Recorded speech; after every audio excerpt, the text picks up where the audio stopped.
आफलाई जुन दिनलाई घाम भयो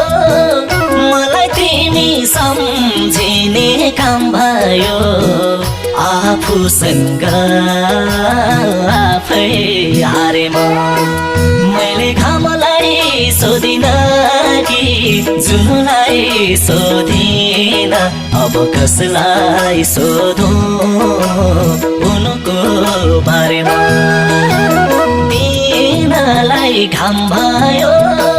मलाई तिमी सम्झिने काम भयो आफूसँग आफै हारे मैले घामलाई सोधिन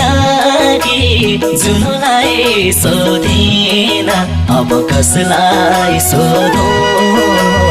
उनको